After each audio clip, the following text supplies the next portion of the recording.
Hello friends, welcome to சமையல் வாசம். இன்றைக்கி நம்ம சேனலில் கடையில் மசாலா வாங்காமல் வீட்லேயே நம்ம மசாலா பவுடர் ரெடி பண்ணி மசாலா உதிராத மாதிரி ஃபிஷ் ஃப்ரை எப்படி செய்கிறதுன்னு தான் பார்க்க போகிறோம். வாங்க பார்த்துடலாம்.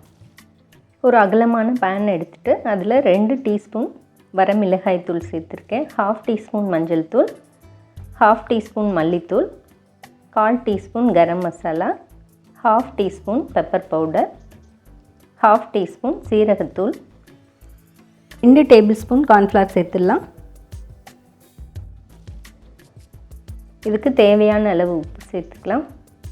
சேர்த்துட்டு ஃபஸ்ட்டு இந்த மிக்சர் எல்லாத்தையும் நல்லா ட்ரையாக மிக்ஸ் பண்ணிக்கலாம். நீங்கள் இந்த மாதிரி மிக்ஸ் பண்ணி எடுத்து வச்சு கூட ஸ்டோர் பண்ணி வச்சுக்கலாம் அப்பப்போ ஃபிஷ் ஃப்ரை பண்ணுறதுக்கு. இஞ்சி பூண்டு பேஸ்ட் மட்டும் அப்போதைக்கு சேர்த்து மிக்ஸ் பண்ணிக்கலாம். இப்போது 1 டேபிள் ஸ்பூன் இஞ்சி பூண்டு பேஸ்ட் சேர்த்துட்டு 1 table spoon lemon juice add பண்ணியிருக்கேன். இது எல்லாத்தையும் ஃபஸ்ட்டு இந்த ஈரத்துலேயே நல்லா மிக்ஸ் பண்ணிடலாம். பாருங்கள், மிக்ஸ் பண்ணதுக்கப்புறம் இந்த மாதிரி இருக்குது. ஸோ இன்னும் கொஞ்சம் தண்ணி சேர்த்துக்கலாம். ரொம்ப ட்ரையாக அப்படி வச்சோம்னாலும் மசாலா உந்துடும்.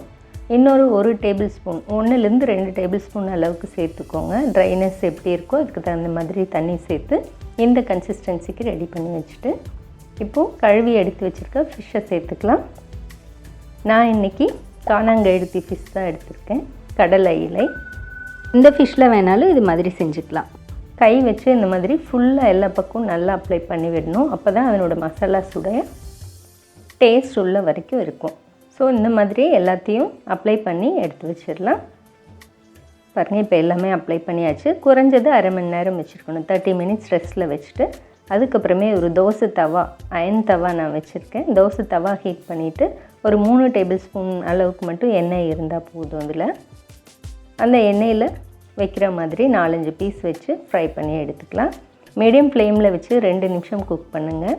அதிகபட்சம் 4 மினிட்ஸ் அப்படிங்கிறதே ஃபிஷ்ஷுக்கு அதிகபட்சம் தான். ஸோ 2 நிமிஷம் இந்த பக்கம் ஃப்ரை பண்ணிவிட்டு அப்படியே திருப்பி விட்டு அடுத்த 2 நிமிஷம் ஃப்ரை பண்ணி எடுத்தோம்னா போதும். ரொம்ப நேரம் குக் பண்ணோம்னா ஃபிஷ் உடைஞ்சிடும்.